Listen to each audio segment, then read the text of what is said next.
जी दोस्तों, मैं हूं इसाक अब्बासी और आज की इस वीडियो में हम इंग्लिश स्ट्रक्चर के पेपर में पहले सेमेस्टर में पूछे जाने वाले एमसीक्यूज जो कि फाइनल पेपर में पूछे गए थे, इनको डिस्कस करेंगे। इस वीडियो से बहुत सारे स्टूडेंट्स की ये कन्फ्यूजन दूर हो जाएगी कि पेपर में एमसीक्यूज कहाँ से और कैसे सेट किए जाते हैं। अब ज़्यादा टाइम न वेस्ट करते हुए वीडियो को शुरू करते हैं। Let's begin. दोस्तों, सबसे पहले हम पहले एमसीक्यूज की बात करते हैं। Strength is a dash noun. तो दोस्तों, ये अब्स्ट्रैक्ट नाउन होता है क्योंकि ऐसी चीज़ें जिन्हें हमने सिर्फ उन चीज़ों के बारे में सुना होता है, ना कभी टच किया होता है, ना देखा होता है, उन चीज़ों को हम अब्स्ट्रैक्ट नाउन कहते हैं। तो ऑप्शन बी यहाँ पर ठीक है। Lexical cohesion involves the use of words. तो हमेशा ये वर्ड्स पर ही मुश्तमिल होते हैं। सी ऑप्शन इसका ठीक है। लेक्सिकल कोहेसन में वर्ड्स का इस्तेमाल किया जाता है। तीसरा जो यहाँ पर एमसीक्यूज है, a sentence which consist of one principal clause and one or more subordinate clauses expressing two or more thoughts is a dash sentence.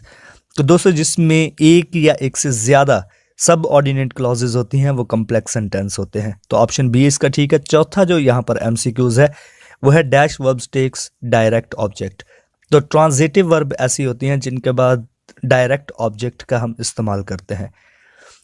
पांचवा एमसीक्यूज है, every word of the Holi Quran is true, every is a dash pronoun. तो दोस्तों, every, each और दो तीन और कुछ pronoun है, इनको हम डिस्ट्रीब्यूटिव प्रोनाउन कहते हैं। तो जरी इज अ डैश नाउन। जरी दोस्तों, जब 4 या 5 जज जो होते हैं, जब वो इकट्ठे होकर किसी मुकदमे का फैसला सुनाते हैं तो उनके ग्रुप को जरी कहा जाता है। तो यहाँ पर ग्रुप की बात हो रही है, कलेक्टिव नाउन की बात हो रही है, तो मीन्स जरी जो है वो कलेक्टिव नाउन है, इसलिए इसका बी ऑप्शन ठीक है। Which language do you like? In this sentence the word which is an interrogative dash. तो दोस्तों, जब भी किसी सवाल को बनाने के लिए WH फैमिली वर्ड्स का यूज किया जाता है तो वहां पर इंटेरोगेटिव प्रोनाउन का इस्तेमाल किया जाता है। तो इसका ऑप्शन 1 यानी ए जो है वो ठीक है। Dash verbs joins a subject to subject complement. तो लिंकिंग वर्ब ऐसी होती हैं जो कि सब्जेक्ट कॉम्प्लीमेंट को जोड़ती हैं, यानी इज, आर, एम, वाज, वर वगैरह। कुछ और वर्ब होती हैं जो कि लिंकिंग वर्ब के तौर पर काम करती हैं। मैं यहाँ पर लिख रहा हूँ, उम्मीद है कि आपके लिए काफ़ी हेल्पफुल साबित होंगी। इनको भी आप याद कर लीजिए, ये भी लिंकिंग वर्ब होती है। तो दोस्तों, 9वां जो यहाँ पर हमारे पास एमसीक्यूज है, I live in Bahawalpur is a dash sentence. Simple सी बात है और ये सिंपल ही सेंटेंस है, बी ऑप्शन इसका ठीक है, क्योंकि कंपाउंड 2 जुमलों पर मुश्तमिल होता है और कम्प्लेक्स जो होता है उसमें कोई ना कोई एक सब ऑर्डिनेट क्लास होती है। तो skimming is a dash technique, ज़ाहिर सी बात है रीडिंग टेक्निक है, और इसके अलावा रीडिंग टेक्निक में इन्फ्रेंस आ जाता है और इसके अलावा जो है वो स्कैनिंग भी आता है। तो दोस्तों, अगला जो यहाँ पर 11वां क्वेश्चन पूछा गया है, इसमें लिखा गया है कि the patients will recover soon. Soon is an adverb of. तो सोन जो है वो हमेशा टाइम के लिए इस्तेमाल होता है, वक्त के लिए। सोन कुछ देर बाद, कुछ दिनों बाद भी हो सकता है, कुछ लम्हों बाद भी हो सकता है। तो खैर, टाइम के लिए ये रिप्रेजेंट करता है, तो इसलिए एडवर्ब ऑफ टाइम है। Run fast is a dash sentence. दोस्तों, जब भी कोई जुमला पहली वर्ब से ही शुरू हो तो उसे हम इम्पेरेटिव सेंटेंस कहते हैं। यहाँ पर रन पहला वर्ड ही पहली वर्ब है, तो मीन्स ये इम्पेरेटिव सेंटेंस है। तो anaphora is a dash reference. तो यहाँ पर जो पूछा गया है, एनाफोरा जो होता है वो हमेशा बैक रेफरेंस होता है। यहाँ पर हम किसी वर्ड का मीनिंग देखने के लिए पीछे सेंटेंस में देखते हैं, तब जाकर उस वर्ड का मीनिंग हमें मिलता है। तो इसलिए इसका बैकवर्ड बी ऑप्शन जो है वो ठीक है। तो यहाँ पर जो 14वां हमारे पास एमसीक्यूज है, इसमें पूछा गया है कि verbal communication involves the use of words. इसमें भी वर्बल कम्युनिकेशन में ज़ाहिर सी बात है, जब हम बोलते हैं तो वर्ड्स का इस्तेमाल किया जाता है। तो वर्बल कम्युनिकेशन में वर्ड्स इस्तेमाल होते हैं, ए ऑप्शन इसका ठीक है। तो 15वां यहाँ पर जो क्वेश्चन है, इसमें पूछा गया कि dash verbs do not take direct object. तो डायरेक्ट ऑब्जेक्ट जो लेती हैं वो ट्रांजिटिव वर्ब होती हैं, और जो डायरेक्ट ऑब्जेक्ट नहीं लेती वो इंट्रांजिटिव वर्ब होती हैं। तो 15वें का ऑप्शन बी जो है वो ठीक है। और इसी तरह हम बात करते हैं the adjective of king is. दोस्तों इसका जो ऑप्शन ठीक जो है वो है सी, किंगली कहते हैं। ऑब्जेक्टिव सॉरी जो एडजेक्टिव होता है किंग का वो किंगली होता है, और ये सी। तो यहाँ पर हमारे पास जो 17वां एमसीक्यूज है इसमें पूछा गया है कि permissive writing consist of the dash of the writer. तो दोस्तों 4 किस्म की मेन टेक्निक होती है राइटिंग टेक्निक। उसमें जो परमिसिव राइटिंग होती है इसमें ओपिनियंस वगैरह के बारे में, लोगों की राय वगैरह के बारे में पूछा जाता है। तो इसका ऑप्शन ए ठीक है।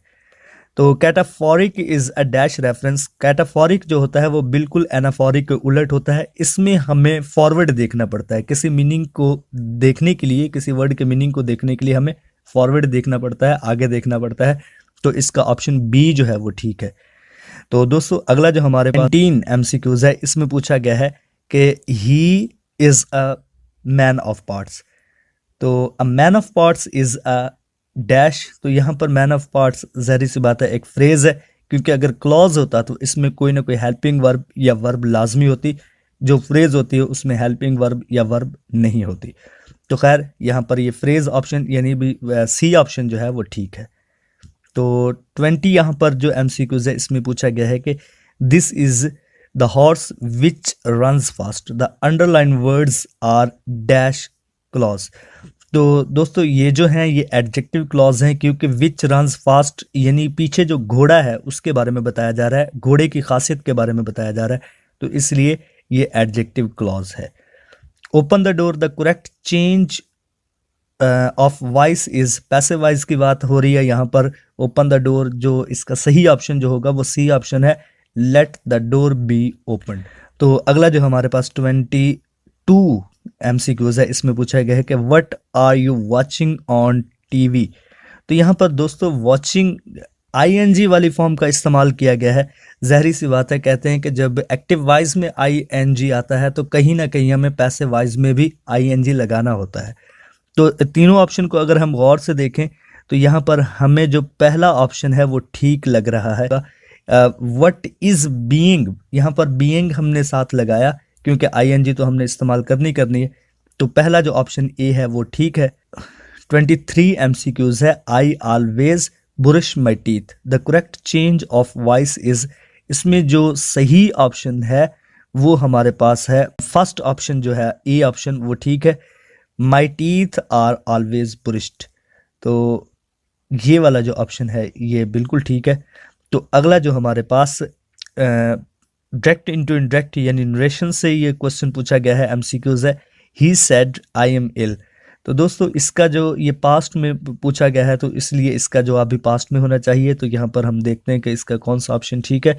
तो बी ऑप्शन जो है ये बिल्कुल ठीक, क्योंकि जो अंदर वाला आई है वो बाहर वाले सब्जेक्ट के साथ चेंज हो जाएगा, तो इसलिए ही अंदर आ गया।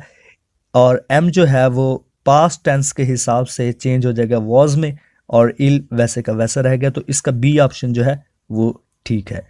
तो दोस्तों आखिरी एमसीक्यू जो हमारे पास है इसमें पूछा गया है कि she said I will never betray you. The correct change of the narration is. तो इसके जो करेक्ट चेंज सही जो होगा वो हम तीनों अगर ऑप्शन को ठीक से देखें तो हमें जो सही ऑप्शन लगता है वो सी ऑप्शन ठीक है। She said that she would never betray me. तो यहाँ पर ये कैसे पता चलेगा, अगर आपको ये डायरेक्ट इंटरडायरेक्ट नहीं आते तो मैं हल्की से आपको यहाँ पर बता देता हूँ कि ऑप्शन क्यों ठीक है, क्योंकि डिटेल में जाएंगे तो बहुत ही गहरा एक टॉपिक है, इसको अच्छे से देखना पड़ेगा। लेकिन परेशान होने की ज़रूरत नहीं, हमारे चैनल पर डायरेक्ट इंटरडायरेक्ट पर वीडियोज़ पड़ी हुई आप जाकर देख सकते हैं। तो यहाँ पर मैं आपको जो सी ऑप्शन है उसके बारे में बता देता हूँ कि ये कैसे ठीक है। तो यहाँ पर हमने वैसे का वैसा शी सेड लिख दिया और फिर डैट लिख दिया, आई को बाहर वाले शी के साथ चेंज कर दिया, और जो विल वगैरह होता है उसको हम वुड में चेंज कर देते हैं। नेवर वैसे का वैसा आ गया, बैटरे वैसे का वैसा आ गया, और यू जो है ये हमारे पास सेकंड पर्सन होता है और सेकंड पर्सन को बाहर वाले ऑब्जेक्ट के साथ चेंज किया जाता है।